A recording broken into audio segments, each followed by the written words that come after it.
อืม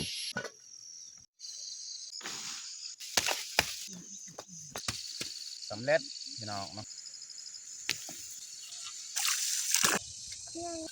ขั่ว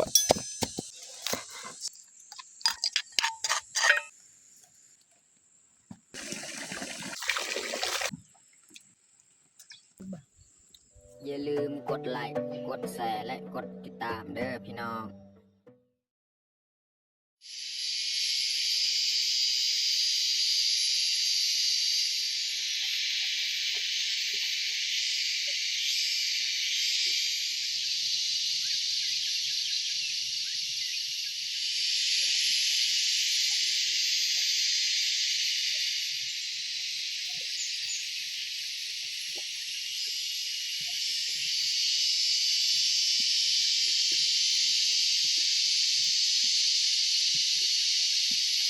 ครับสบายดีแล้วก็สวัสดีเบิร์ดสู่ผู้สู่คนยินดีต้อนรับเขาสู่ซองบาวยืน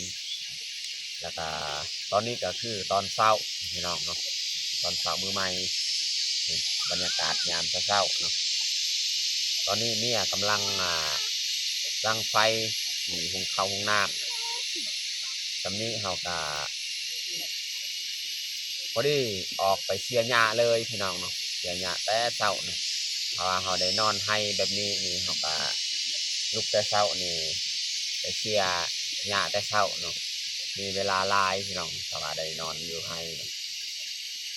โอเคมีแต่ทุกคนติดตามเบิงติดตามชมกับพวกเราได้ยาวๆเลย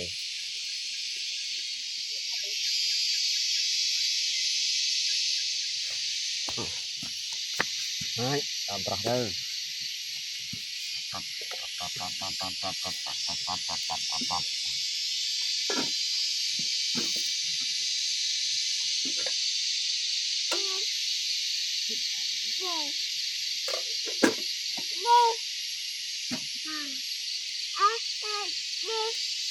เดี๋ยวใจเจ๋งเนาะน้องพลอยน้องนุชยังนอนเนาะน้องแพงนี่ตื่นก่อนนี่อ้าวใจใจ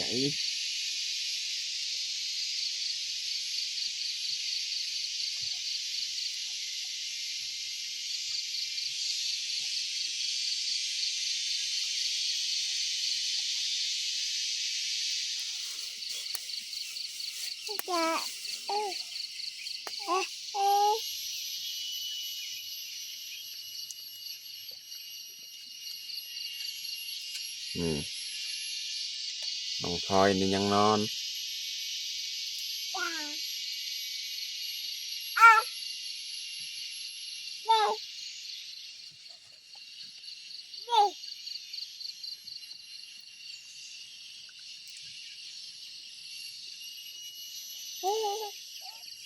ตอนนี้เมียก็ออกไปเสียหญ้าเลยเนาะส่วนคอยนี่เบิ่งเขาเบิ่งน้ำนี่เชียร์น้องแพงน้ำทางหลัง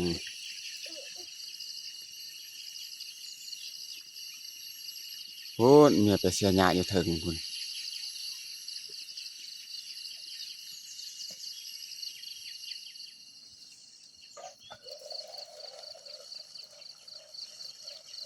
เขากำลังฝดเนาะ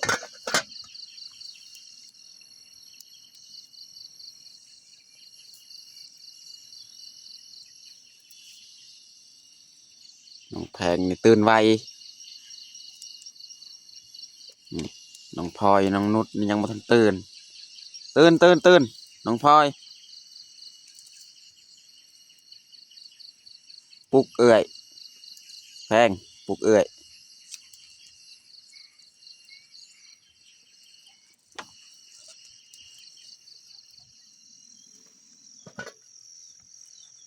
สุกเรียบร้อยแล้วข้าวของเรา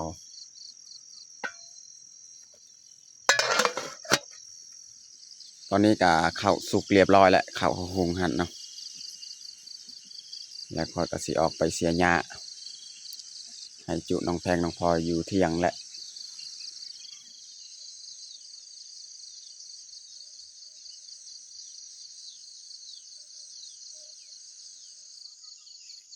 นี่แหละพี่น้องเนาะเรือน้อยหนึงนี่เพราะว่ามื้อวานนี่เมียเสียก็ฮอดค่ำเลยเนาะมื้อนี้แหละมื้อสุดท้ายเนาะเขาเสียหญ้าให้เนาะหอบที่หนึ่งนี่สำเร็จแล้วเนาะมื้อนี้แหละนี่เรือน้อยหนึงเขาเสียตัวนี้แล้วจึงมาเฮ็ดกินเฮ็ดยากจักหน่อยเนาะ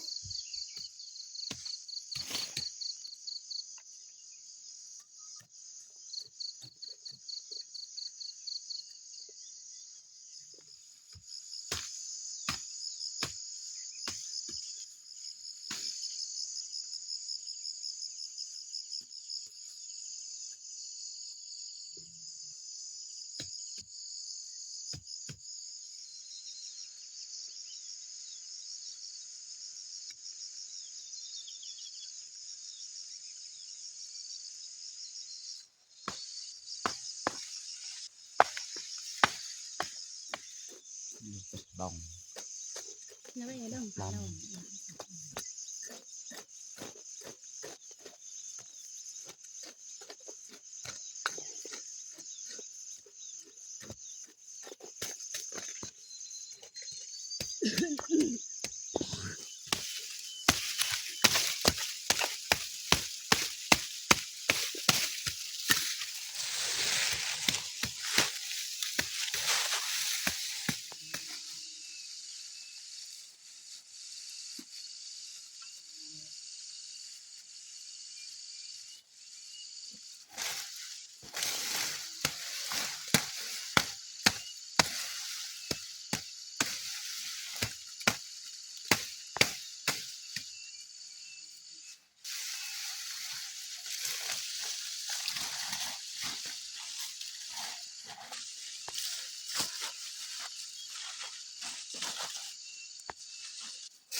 สำเร็จพี่น้องเนาะ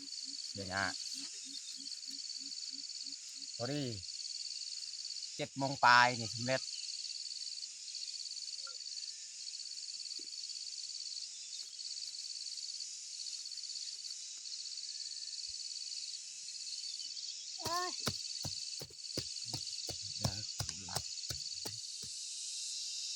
คือว่าเขาเสียหญ้าหอบที่หนึ่งนี่สำเร็จแล้วพี่น้องเนาะนี่ถ่ายหอบให้เลยพี่น้องเนาะ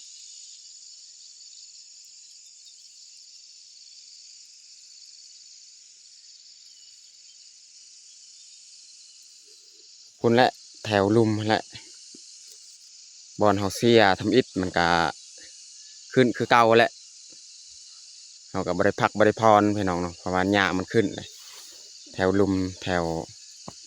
ใกล้ๆเที่ยงหันเนาะเขาก็ต้องได้เข้ามาเสียต่ออีกเป็นหอบที่สองอีกเนาะพี่น้องเนาะสำหรับหอบที่หนึ่งเนี่ยมันมื้อนี้แหละสำเร็จเนาะเอาแต่เขาก็สิกลับไปเฮ็ดกินเฮ็ดยากกินข้าวเช้าและยังบ่ทันได้กินนี่ออกมาเฮ็ดแต่เช้าๆเมื่อกี้เนี่ยออกมาเสียหญ้าเนาะ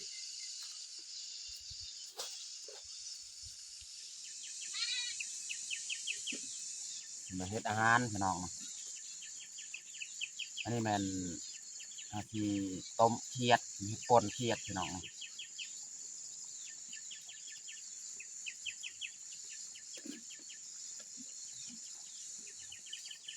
ส่วนเมียนี่ยังเสียหญ้าปล่อยลงมาเฮ็ดอาหาร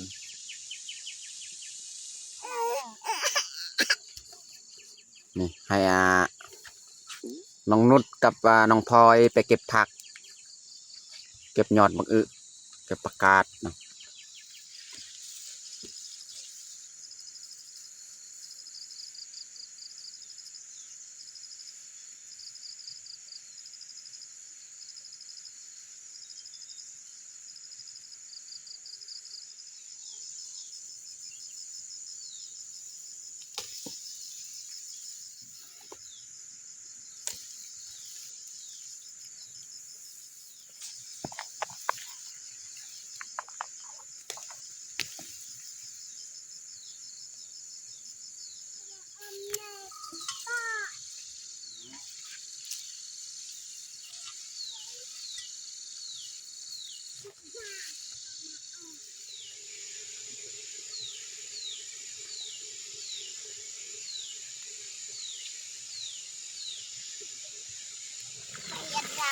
อนนี้น้องพลอยกับน้องนุชล้างพัก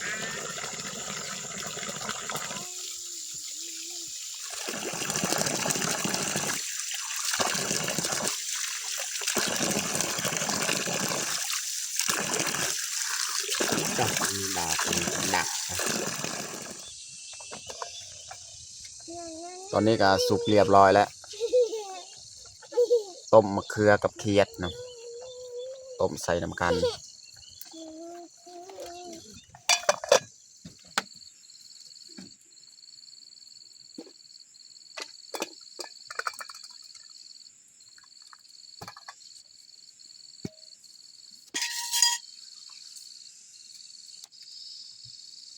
แดดก็แห้งแล้วพี่น้องเนาะซองมาแล้ว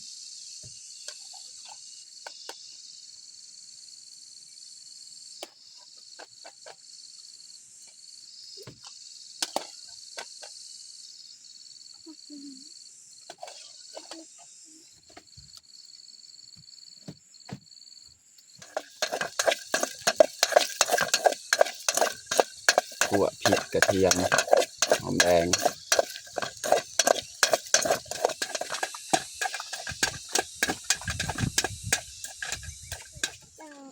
ใส่พริกกระเทียมเนาะหอมแดงที่เราคั่วเนาะแล้วก็ใส่เกลือใส่ไปประมาณเอาเลยแล้วก็ใส่ผงนัวอีกนะ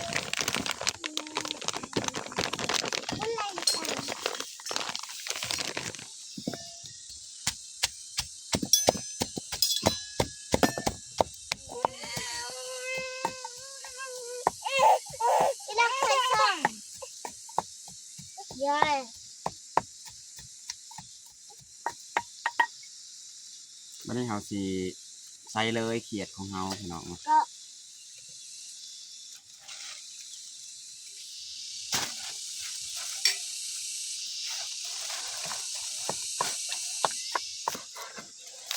ซอยหอมบัวหอมเป็น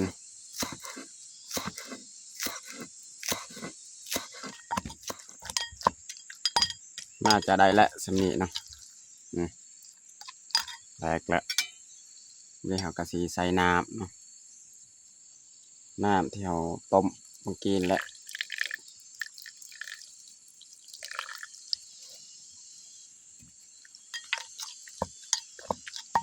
ได้แล้วสำนีเนาะใส่น้ำบันนี้ใส่เครื่องหอมอีกเนาะ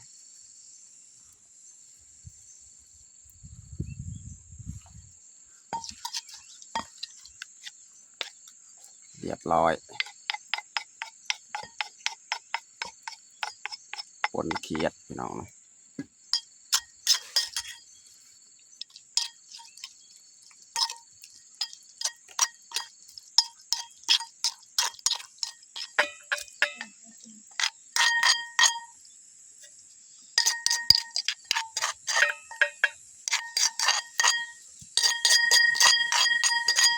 เรียบร้อยพี่น้องเนาะป่นของเรา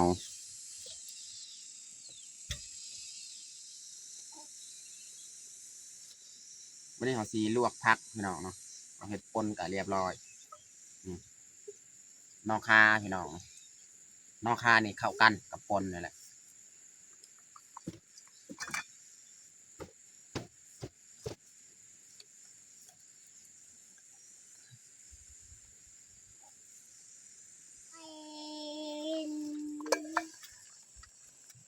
ตอนนี้ก็สุกเรียบร้อยลวกผักของเรา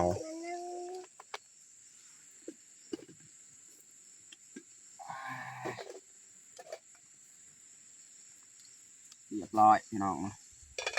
ลวกนอกคากับยอดมะอึพี่น้อง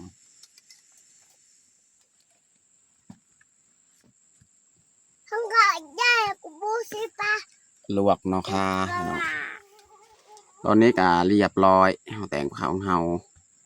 ป่นเขียดพี่น้องใส่มะเขือเนาะแล้วผักที่แกมีผักกาดมะแตงส่วนนั้นถ้วยน้อยๆแมน ของกินน้องพลอยน้องแพงเพราะว่าเขาเจ้าบ่กินมักพริกเนาะแล้วก็ลวกเนาะข่าลวกยอดบักอึเนาะสำหรับอาหารเช้าของเฮาก็เบิดส่ำนี้ละ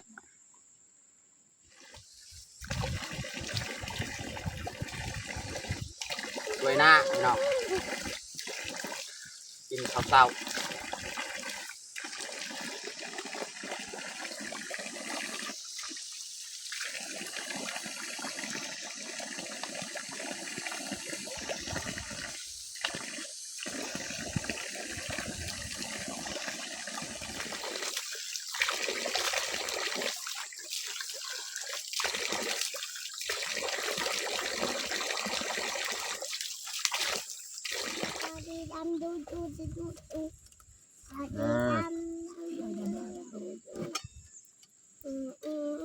ตอนนี้ก็เรียบร้อยแต่งข้าวของเฮา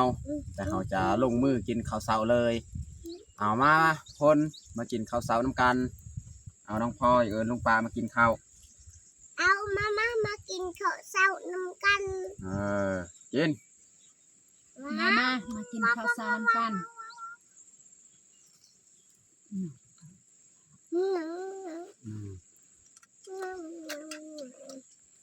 จ้าให้ใคร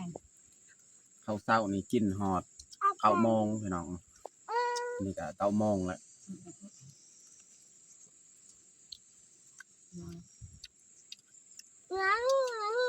จ้ามัมน่ะ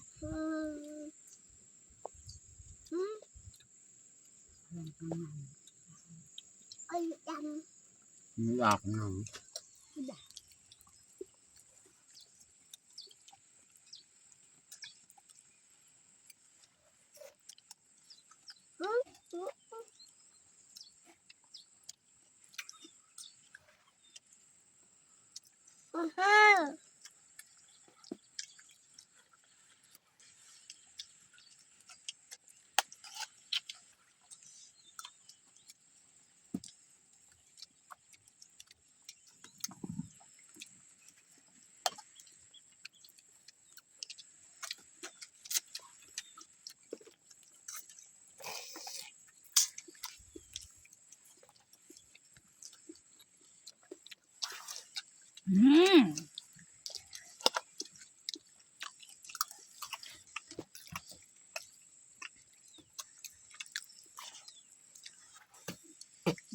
ดักต้นน้ำ